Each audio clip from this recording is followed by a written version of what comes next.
Hey guys, what's going on? It is Sean, and this is a special treat for you guys. We're doing a dual commentary with my boy Visionaire from the Old Timers Clan. Visionary, go ahead and say what's up. What's going on, man? Good talking to you. Hey, guys, you may have seen some recent videos with Holiday Doc. I'm making my dual comm circuit, it would seem, but QP is somebody I've come to play with quite a bit recently and have enjoyed not only the gameplay, but we've had some good conversations, and this topic came up and thought maybe we'd go ahead and commentate over a game together. So we've got the same game spliced together with a couple different points of view. There are some times it is headquarters, so once we die, you can't see us. So there are some times we're going to flip over to another good friend of ours, R.A. Noob, so you won't be always seeing R2, but most of the time we're alive, I think. Well, this is a crew that when we run together, we don't. I mean, everybody's trying to hunt for kills and basically go on some kind of streak, and usually the first person to get there is Holiday Doc, of course. But yeah, this was a fun game, as most games with you guys are. But let's get into the topics here. I know that we wanted to touch on some stuff today. The biggest point I know we wanted to talk about, and this is just kind of going to be a general topic that we're going to cover different aspects of it, is rage in this video game. Absolutely. There seems to be a lot of rage in this game, and there's, like you said, there's a couple of topics, so let's just start with the first one, which I know is near and dear to your heart, which is the point of rage quitting.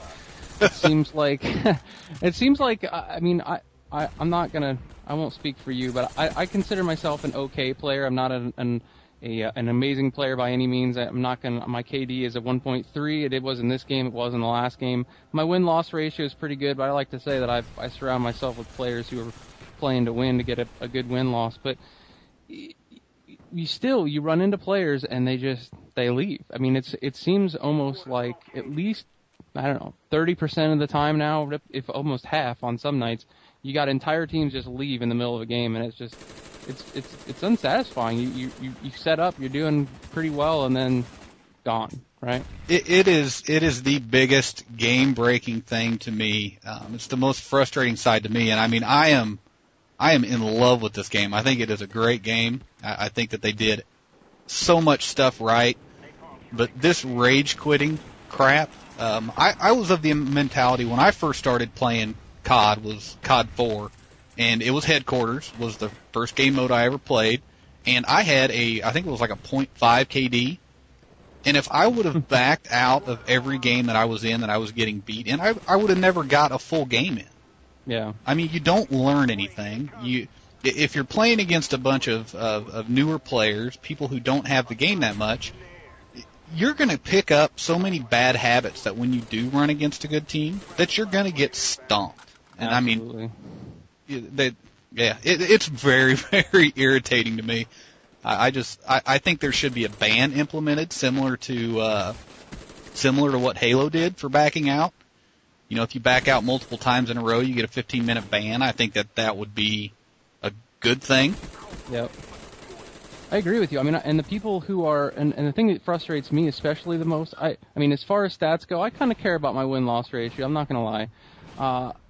And people who are hosting will dashboard, and the whole lobby leaves, right? So they're rage quitting in that, and then that ultimate rage quit, then they've just handed everybody in the lobby a loss, which just really makes me rage myself. But. Yeah, that's totally broken. I know that I've heard, like, and I don't know if it's something they plan on fixing, but I think that's something that should be fixed. I'm not okay with dashboarding. I don't believe in it, regardless of the situation. Even if you're getting beat by guys who are abusing one-man army, I would at least play out the game. You know, like in Modern Warfare 2, I'd play out the game before I'd back out. Yeah. I wouldn't. I don't know. The dashboarding thing to me is kind of cheap. Right. Totally. Yeah. I mean, In regards to that, I mean, there also seems to be like this period of time to another rage topic that I went through, and I think you went through, which was one of our original topics on this. Was by the way, my daughter is in the background, so you might hear her talking a little bit. That's all right, man. that there's a period of time that happens when you're new to this game that happens a few hours into it, at which you feel like you should never play the game again. Like, I don't know how bad it was for you, but for me, there was a moment where I was just ready to pop the disc out and go play Modern Warfare 2 again and be willing to accept all of the BS that was going on there. And I can't quite put my finger on completely what that was. Could you describe your feeling of that too? You remember that? My feeling, and I spent, before this game came out, I kind of prepared myself for it. When I was playing some Modern Warfare 2 games, I was very rarely running stopping power because I knew that wasn't going to be in the game. I was playing some Halo. I was playing some Medal of Honor. So I didn't get as heavily frustrated with the aspects of this game. Where I was running into issues was more along the lines with the connection to start. Plus, I had the game a little bit early, so I kind of got a little bit of a teaser and a taste of what was going to happen before release, which was nice. But the big thing that I can kind of say is that, you know what, guys, where I see so many people struggle and I see so many people having issues is that they're coming into this and they're trying to play this like a Modern Warfare 2 first-person shooter, stopping power. You think 2 bullets should kill somebody. They're not playing. I look at the lag thing, which I think that's probably one of the biggest deals because I don't think a true 3-bar feels more like a 2-bar. Yeah. I kind of look at that and try and utilize that as like if I was out playing golf. You know, if I knew it was a real windy day, I'm going to adjust my shot. I'm going to adjust how I play the course. Oh yeah. And that's kind of the way. You know, this is something that you can't control a connection. There's not a whole hell of a lot you can do about it. And that's just where a lot of frustration lies. And this is pretty slick right here. I'm going to let you touch on this. Yeah, I couldn't help myself at this point. I always have to throw a tip in here when I see it, and this was a pretty decent napalm strike for me there.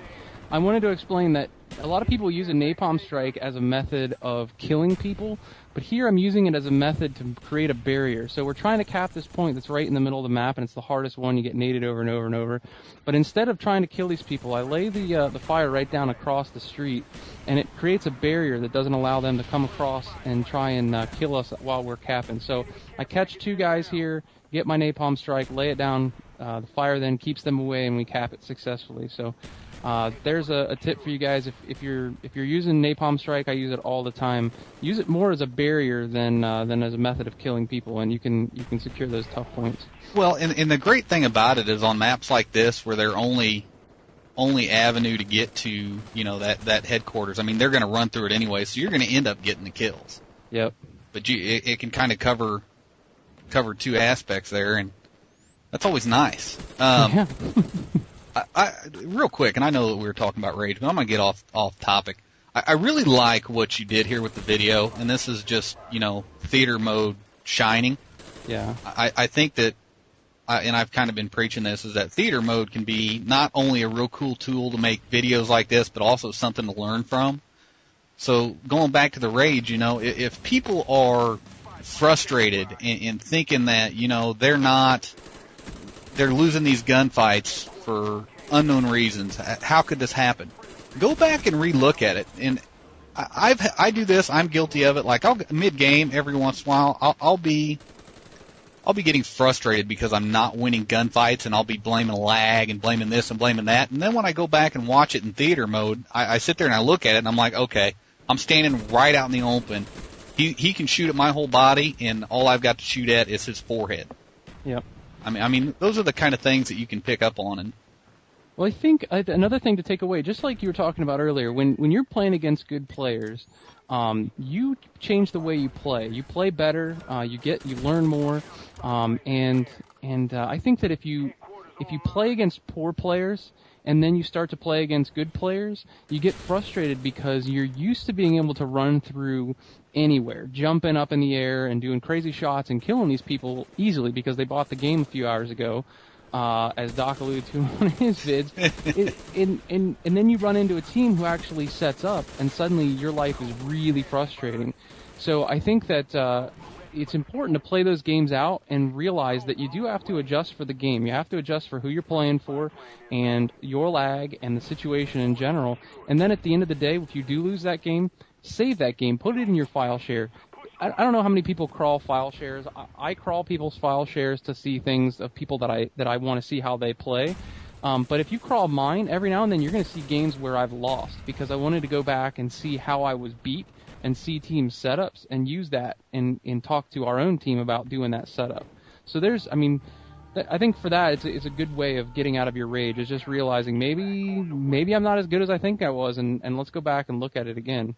Exactly, or maybe maybe I just not necessarily because I think everybody's skill set's different, but more along the lines of not being as good as you thought you are, but maybe that there was a different angle you could have taken or a different approach you could have utilized that would put you in a situation to come out on top. Absolutely. Tactics and knowledge, right? Tactics and knowledge is how it rolls. Well, guys, I hope everybody enjoyed this. Mike, I really appreciate you coming on the channel. Sure. I want to thank. I don't think I've ever come out and officially said this, but I want to thank you. I want to thank the OTC crew members, everybody that I run with. You guys have kind of shed a new light on the team play and the teamwork for me, and I think it's making me a better player.